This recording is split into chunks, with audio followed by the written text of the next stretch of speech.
ഭാമയുടെ വീട്ടിൽ നിന്ന് 2 ലക്ഷം രൂപ തട്ടിയെടുത്തേക്കുന്നത് ശ്രുതിയാണെന്നുള്ളതിൻ്റെ ഉത്തമ തെളിവുകളാണ് രേവതിയുടെ കയ്യിൽ കിട്ടിയേക്കുന്നത്. കാരണം ശ്രുതി ആ പൈസ താലിമാല വിറ്റിട്ട് 2 ലക്ഷം രൂപ കൊടുത്ത് ഭാമേനെ ഏൽപ്പിച്ചിട്ട് വീട്ടിലത്തെ പ്രശ്നങ്ങൾ തീർക്കാനാണെന്ന് ശ്രുതി പറഞ്ഞ വിവരം ഭാമയുടെ വായിൽ നിന്ന് തന്നെ രേവതി അറിയണം. അതോടുകൂടി രേവതിക്ക് സംശയമാണ്. ആ സംശയത്തിലേക്കാണ് സത്യത്തിൻ്റെ നേരിൽ പതിയാൻ പോകുന്നത്.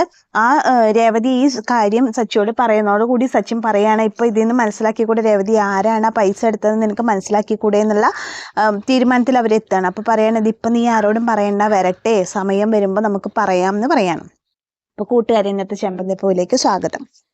ബിരിയാണി മേളമായിരുന്നു ഇന്നലെ ചന്ദ്രോദയത്തിൽ അല്ലേ. ബിരിയാണി ഉണ്ടാക്കി എല്ലാവരും അടിച്ചു പൊളിച്ച് കഴിച്ചു. ശ്രുതിക്കും ചന്ദ്രമതിക്കും ആ സമയത്ത് എന്തായിരുന്നു, വ്രതമായിരുന്നു. പക്ഷെ വ്രതം ഇല്ലാതെ കൂടോത്രം അല്ലായിരുന്നു എന്ന് അറിഞ്ഞ സ്ഥിതിക്ക് അവർ ഓടിപ്പോയി ബിരിയാണി കഴിക്കാൻ നോക്കിയപ്പോൾ ബിരിയാണി പാത്രം മുഴുവൻ കാലിയായിട്ടിരിക്കുന്ന അവസ്ഥയാണ് കണ്ടത്. അവർക്ക് കഴിക്കാൻ പറ്റിയില്ല. അപ്പോൾ രവീന്ദ്രൻ പറയാണ്, കിട്ടിയില്ല അല്ലേ, വ്രതം മുറിഞ്ഞു വന്നപ്പോഴേക്കും നിങ്ങൾ ഇത്രയും കൂടി നേരത്തെ വ്രതം മുറിക്കേണ്ടതായിരുന്നു, എന്താ ചെയ്യുക, പാത്രത്തിലൊന്നുമില്ല, ഒക്കെ കാലിയാണ് പറയാണ്.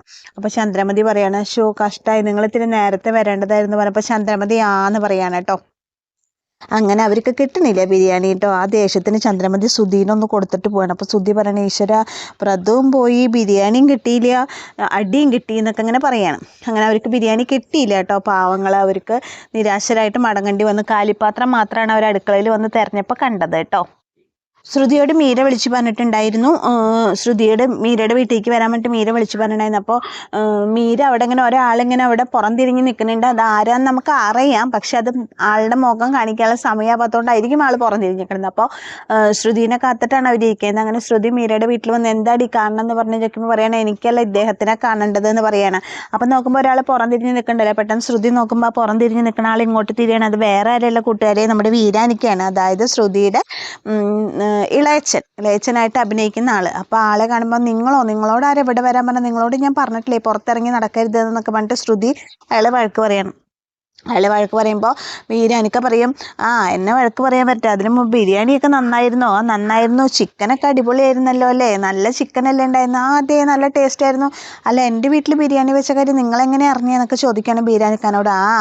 അതൊക്കെ ഉണ്ട് എന്നിട്ട് പറഞ്ഞിട്ട് ബീരാനിക്ക പറയണം, നീ കഴിച്ച ബിരിയാണിയിലത്തെ ചിക്കൻ എൻ്റെ കടയിൽ നിന്ന് രേവതി മേടിച്ചത്. രേവതിയോ നിങ്ങളുടെ കടയിലേക്ക് വന്നു, അവളെന്തിനാ നിങ്ങളുടെ കടയിലേക്ക് വന്നതെന്ന് ചോദിക്കുകയാണ്. അപ്പോൾ പറയണം, എൻ്റെ കടയിലേക്ക് വന്നത് അവളല്ല, അവളെന്നെ കൂട്ടിയിട്ട് വേറൊരു സ്ത്രീയാണ് വന്നത്. രേവതിക്ക് അപ്പോഴേക്ക് ഫോൺ വന്ന കാരണം രേവതി പുറത്തേക്ക് ഇറങ്ങി നിന്നിട്ട് ആ സ്ത്രീയാണ് എൻ്റെ അടുത്ത് നിന്ന് ചിക്കനൊക്കെ മേടിച്ചിട്ട് പോയത്. പക്ഷേ സൂക്ഷിച്ചോ ശ്രുതി, ഇനി മുതൽ രേവതി എന്നും ചിക്കൻ അവിടെ നിന്ന് മേടിക്കുള്ളൂ എന്നാണ് പറഞ്ഞേക്കണേ. എനിക്ക് ഇതൊന്നും കടയൊന്നും നടത്താതെ എനിക്ക് ജീവിക്കാൻ പറ്റില്ല എന്ന് നിനക്ക് അറിഞ്ഞൂടെ, അതുകൊണ്ട് നീ ഇതിന് എന്തെങ്കിലും ഒരു തീരുമാനം ഉണ്ടാക്കിക്കോ. ഒന്നുകിൽ നിങ്ങൾ നിങ്ങളുടെ പ്രശ്നങ്ങളെല്ലാം തുറന്ന് പറഞ്ഞൊക്കെ സോൾവ് ആക്കണം, അല്ലെങ്കിൽ എൻ്റെ കാര്യത്തിലൊരു തീരുമാനമാവണം. ഇതിപ്പോൾ കളിച്ചിട്ട് ഞാൻ എൻ്റെ ജീവിതം വെച്ച് കളിക്കുന്ന അവസ്ഥയായിട്ട് ഉണ്ടായിക്കണത്. ഇപ്പോൾ നിങ്ങൾ രണ്ടുപേരും കൂടിയിട്ട് സിനിമയിൽ അഭിനയിക്കാൻ റോള് തരാൻ വേണ്ടിയിട്ട് എന്നെ ട്രാപ്പിൽ പെടുത്തിയതാന്നൊക്കെ എനിക്കറിയാം. പക്ഷേ ഞാൻ പിന്നെ ഒരാളുടെ ജീവിതം രക്ഷപ്പെടുകയാണെങ്കിൽ രക്ഷപ്പെട്ടെ എന്ന് വിചാരിച്ചിട്ടാണ് ഞാൻ ഇതിന് കളിക്കൊക്കെ കൂട്ടുന്നത്. പക്ഷെ ഇപ്പം എനിക്ക് മനസ്സിലാവണു, ഇത് കളിച്ച് എൻ്റെ ജീവിതത്തിലേക്ക് തന്നെ കളിക്കാൻ പോകുന്നതെന്നാണ് എനിക്ക് മനസ്സിലാവുന്നത്. അതുകൊണ്ട് എത്രയും പെട്ടെന്ന് എൻ്റെ കാര്യത്തിൽ തീരുമാനമാണ്. അതല്ലേ ഞാൻ നിങ്ങളോട് കച്ചവടം നിർത്താൻ പറയാണ് ശ്രുതി.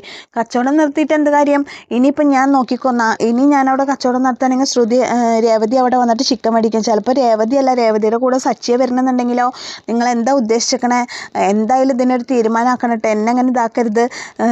മീര പറഞ്ഞുകൊണ്ട് മാത്രമാണ് ഞാൻ ഇതിൽ അഭിനയിക്കാൻ നിന്നത്. ഇനി എൻ്റെ ജീവിതം കഷ്ടത്തിലാക്കരുത്, എനിക്കൊരു ജീവിതം ഉണ്ട്, ഒരു കുടുംബം ഉണ്ട്, നശിപ്പിക്കരുത്. ഇതിനെന്തെങ്കിലും ഒരു പോംവഴി കണ്ടുപിടിക്കണം എന്നൊക്കെ പറയാണ് ശ്രുതിയോട് ബീരാൻ. എന്നിട്ട് പറഞ്ഞിട്ട് ബീരാൻ പോവാണ്. അപ്പോൾ ബീരാൻ പോയി കഴിയുമ്പോൾ ശ്രുതിയും മീരയും കൂടി ഇങ്ങനെ നിൽക്കുമ്പോൾ മീര പറയണേ, എന്താ ചെയ്യുക ശ്രുതി, ആകെ പെട്ടൂലോടി, ഇതിപ്പോൾ എന്തായി, ഇതിപ്പോൾ നമുക്ക് തുടരെ പരാജയങ്ങളാണല്ലോ എന്നൊക്കെ ഇങ്ങനെ പറയാണ്. എന്തെങ്കിലും ഒരു വഴി കണ്ടുപിടിക്കണം എന്നൊക്കെ പറയാൻ കേട്ടോ ശ്രുതി. അങ്ങനെ അവരാകെ വെട്ടിലായിട്ടിരിക്കുകയാണ് കേട്ടോ. അങ്ങനെ ആ ഭാഗം അവിടെ കഴിഞ്ഞു. പിന്നെ കാണിക്കുന്നത് രേവതി ബാമാൻറ്റിയുടെ വീട്ടിലേക്ക് പോയേക്കാണ്. 2 ലക്ഷം രൂപ ബാമാൻറ്റി കൊടുക്കാന്ന് വേണ്ടല്ലോ. അവിടെ പോയിട്ട് വർത്താനം പറഞ്ഞിരിക്കുന്നതിൻ്റെ ഇടയിൽ ബാമാൻറ്റി പറയുന്നുണ്ട്, രേവതി എൻ്റെ മനസ്സൊന്നും ശരിയല്ല. അപ്പോൾ ബാമാൻറ്റി രേവതി കൊണ്ടുവന്ന പൂവ് മണക്കുമ്പോൾ രേവതി പറയും, ആൻറ്റി പൂ മണക്കാൻ പാടില്ല ആൻറ്റി, പൂജയ്ക്ക് വെക്കണ പൂവ് നമ്മൾ ഒരിക്കലും മണക്കരുത്. അയ്യോ എൻ്റെ മനസ്സൊന്നും ശരിയല്ല മോളെ, അതുകൊണ്ട് പറ്റിയതാണ്, എൻ്റെ മനസ്സൊന്നും ശരിയല്ല എന്ന് പറയാണ്.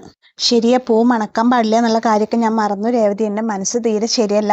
അതിൻ്റെ കാരണം എന്താണെന്ന് നിനക്കറിയാലോ. ഇവിടെ ഉണ്ടായ സംഭവങ്ങളൊക്കെ നീ അറിഞ്ഞതല്ലേ. ചന്ദ്ര എന്നോട് മിണ്ടണില്ലേ. ഞാൻ അവിടെ വന്നിട്ട് കൂടി അവൾ എന്നോട് മിണ്ടണില്ലേ. 30 വർഷമായിട്ട് അവൾ എൻ്റെ കൂട്ടുകാരിയല്ലേ. അവൾ മിണ്ടാതിരുന്ന് എനിക്ക് വിഷമാവില്ലേ രേവതി എന്ന് ചോദിക്കുമ്പോൾ പറയാണ്, ശരിയാണ് ആൻറ്റിയുടെ മാനസികാവസ്ഥ എനിക്ക് മനസ്സിലാവുമെന്ന് പറയാണ്.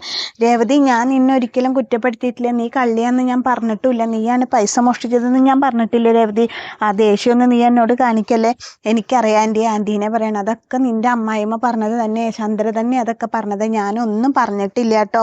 സച്ചി ഇവിടെ വന്നിട്ട് ഭാമാൻ്റെ കൂടി രേവതീനെ കുറ്റപ്പെടുത്തിയില്ലേ എന്ന് പറഞ്ഞപ്പോൾ എനിക്ക് വിഷമായി.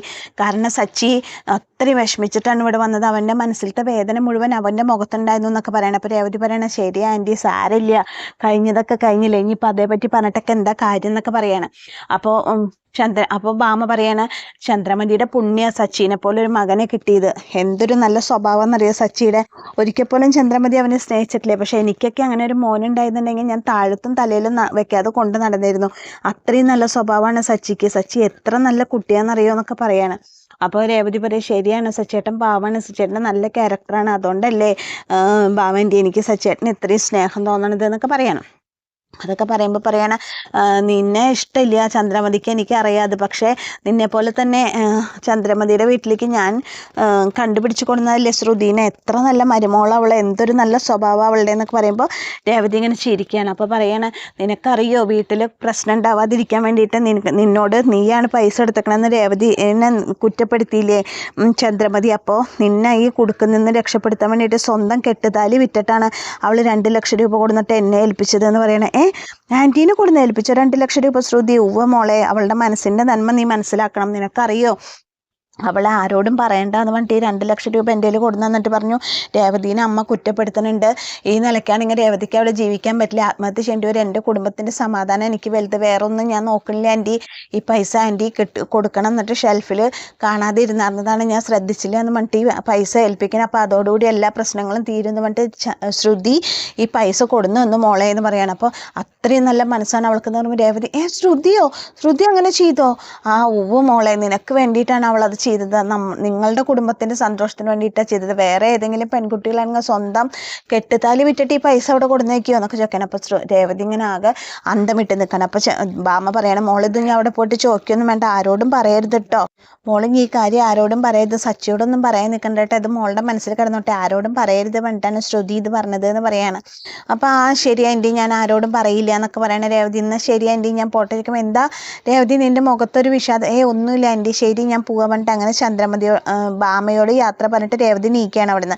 രേവതി നീട്ടിട്ട് രേവതി ഇങ്ങനെ തിരിഞ്ഞെന്ന് ആലോചിക്കുന്നുണ്ട്. അപ്പോൾ ഏകദേശം രേവതിക്ക് ഒരു ഊഹം മനസ്സിലായിട്ടുണ്ട്, ശ്രുതി എന്തുകൊണ്ടാണ് ആ പൈസ താലിമാല വിറ്റിട്ട് കൊടുത്തത് എന്നുള്ള ഏകദേശ രൂപം രേവതിക്ക് മനസ്സിലായിട്ടുണ്ട്. അങ്ങനെ അത് കഴിഞ്ഞിട്ട് രാത്രിയായി. രേവതി സച്ചിയും കൂടി ചന്ദ്രോദയത്തിൽ ഇരിക്കുന്ന സമയത്ത് രേവതി സച്ചിയോട് ഈ വിവരങ്ങളൊക്കെ തുറന്ന് പറയണം. ഭാമാൻ്റെ പറഞ്ഞ കാര്യങ്ങളൊക്കെ സച്ചിയോട് പറയുമ്പോൾ സച്ചി പറയാണ്, അങ്ങനെ ഉണ്ടായി പാർലേട്ടത്തെ അങ്ങനെ ചെയ്തു ഇത്രേ സച്ചിയേട്ടാ. ഭാമാൻ്റെയാണ് എന്നോട് പറഞ്ഞത്, അവളുടെ താലി വിറ്റിട്ട് 2 ലക്ഷം രൂപ ഭാമാൻ്റെ ഏൽപ്പിച്ചു എന്നൊക്കെ പറഞ്ഞത് ഭാമാൻ്റെയാണ് എന്നൊക്കെ പറയുമ്പോൾ സച്ചി പറയും, രേവതി നിനക്ക് നിന്ന് എന്താ മനസ്സിലാവണേ? നീ ഇതൊക്കെ കണ്ണടച്ച് വിശ്വസിച്ചു. പിന്നെ ഇവർ പറയണത് മാത്രം കണ്ണടച്ച് വിശ്വസിക്കാൻ മാത്രം മണ്ടിയല്ലേ ഞാൻ. പ്രത്യേകിച്ച് ശ്രുതിനെ പറ്റിയിട്ട്, ശ്രുതിയുടെ സ്വഭാവം എനിക്ക് അറിഞ്ഞൂടെ സച്ചിയേട്ടാന്ന് പറയാണ്. ശരിയാണ്. ഇപ്പം നമ്മൾ ഒരു സാധനത്തിൽ ഒരു സാധനം ഇപ്പം നമ്മൾ എടുത്തു എന്ന് വിചാരിച്ചാൽ മറ്റുള്ളവർ അതിനെപ്പറ്റി അന്വേഷിച്ചിട്ട് വല്ലാണ്ട് ഇതാവാതിരിക്കാൻ നമ്മൾ എന്താ ചെയ്യുക? ആ സാധനം എടുത്ത സാധനം തിരിച്ചു വെക്കും, അങ്ങനെയല്ലേ ചെയ്യുക? അതെ സച്ചേട്ടാ. അപ്പം എനിക്കൊരു സംശയം, ശ്രുതി എടുത്ത 2 ലക്ഷം രൂപയായിരിക്കുമോ ശ്രുതി തിരിച്ചേൽപ്പിച്ചിട്ടുണ്ടാവും ഭാമാൻ്റീനെ? എനിക്കോ സംശയം ഇല്ലാതില്ല സച്ചേട്ടാ, എനിക്ക് ബലമായ സംശയമുണ്ട്. ശ്രുതി തന്നെയാണ് ആ പൈസ എടുത്തതെന്ന് എനിക്ക് ബലമായ സംശയമുണ്ട്. ഇനിയിപ്പോൾ സച്ചേട്ടാ ശരിക്കും അവൾ തന്നെ ആവോ ആ പൈസ എടുത്തിട്ടുണ്ടാവുക? ആവോ എന്നല്ല രേവതി, ശരിക്കും അവൾ തന്നെയാണ് എടുത്തേക്കുന്നത്. ആ പൈസയുടെ അന്വേഷണം പോലീസ് സ്റ്റേഷനിലേക്ക് വരും എന്നറിഞ്ഞപ്പോഴാണ് അവൾ ഭാമാൻ്റിയുടെ വീട്ടിൽ ആ പൈസ തിരിച്ചു കൊണ്ടുപോകാനുള്ള അടുത്ത ആക്ഷൻ എടുത്തത്. ശ്രുതി ഭയങ്കര ഫ്രോഡാണ് രേവതി, നമ്മൾ വിചാരിക്കണ പോലെ നല്ല പാർലമെൻറ്റെത്തി. അവരൊരു ഫ്രോഡ് തന്നെയാണ്, അവരെ സൂക്ഷിക്കണം. എന്തായാലും നീ ഭാമാൻ്റി പറഞ്ഞത് കണ്ണടച്ച് വിശ്വസിക്കേണ്ടായിട്ട് പറയുമ്പോൾ കണ്ണടച്ച് വിശ്വസിക്കാൻ മാത്രം മണ്ടിയൊന്നുമല്ല ഞാൻ. ഇനിയിപ്പോൾ നമ്മളത് എങ്ങനെ ചോദിക്കുക? ശ്രുതിയോട് ചോദിക്കണേ? വേണ്ട, ഒരിക്കലും നമ്മളത് ചോദിക്കരുത് രേവതി. ഇതൊക്കെ നമ്മുടെ മനസ്സിൽ കടന്നോട്ടെ, നമ്മൾ വേറെ ആരോടും പറയാൻ നിൽക്കണ്ട. ഇതിനൊക്കെ ചോദിക്കാനും നമുക്കിതിനെ പറ്റിയിട്ടൊക്കെ അറിയാനും നമുക്ക് അവസരം വരും, ആ സമയത്ത് ചോദിക്കാം. ഇപ്പം നീ ഇതിനെപ്പറ്റി ആരോടും ഡിസ്കസ് ചെയ്യാൻ നിൽക്കണ്ട കേട്ടോ എന്നൊക്കെ പറഞ്ഞിട്ട് അങ്ങനെ ശ്രുതിയാണ് ആ 2 ലക്ഷം രൂപ എടുത്തതെന്നുള്ള ഉറപ്പാണെന്ന് വെച്ചാൽ അവരുടെ ഊഹങ്ങളൊക്കെ കറക്റ്റായിട്ട് വരണം. ആ ഒരു ഇതിലാണ് ഇന്നത്തെ ചെമ്പനീർ പൂവിൻ്റെ ക്ലൈമാക്സ് വരുന്നത്. അപ്പം നിങ്ങൾക്ക് എന്താ ചെമ്പനീർ പൂവ് കണ്ടിട്ട് അതിൻ്റെ കഥ കേട്ടിട്ട് നിങ്ങൾക്ക് എന്താ അഭിപ്രായം തോന്നുന്നത്? ചെമ്പനീർ പൂവിൽ ഇനി ശ്രുതി പിടിക്കപ്പെടുമോ? ശ്രുതിയുടെ കള്ളത്തരങ്ങൾ മുഴുവൻ വിളിച്ചിട്ടാവും? എന്താ നിങ്ങൾക്ക് തോന്നുന്നത് വെച്ചാൽ നിങ്ങളുടെ വിലയേറിയ അഭിപ്രായങ്ങളും എല്ലാം നിങ്ങൾ കമൻറ്റ് ബോക്സിൽ രേഖപ്പെടുത്തിക്കോളൂ. അപ്പോൾ എൻ്റെ കഥ കേട്ട് ഇഷ്ടപ്പെടുന്ന കൂട്ടുകാർ എൻ്റെ ചാനലൊന്ന് ലൈക്ക് ചെയ്യുക, ഷെയർ ചെയ്യുക, സബ്സ്ക്രൈബ് ചെയ്തുവരെ നിങ്ങൾ തന്ന എല്ലാ സപ്പോർട്ടിനും ഒരുപാട് നന്ദിയുണ്ട്. ഇനിയും നിങ്ങളുടെ സപ്പോർട്ട് എനിക്ക് ഉണ്ടാവണം. അപ്പോൾ നാളത്തെ കഥയുമായിട്ട് ഞാൻ വീണ്ടും വരാം. അപ്പോൾ എല്ലാവർക്കും താങ്ക്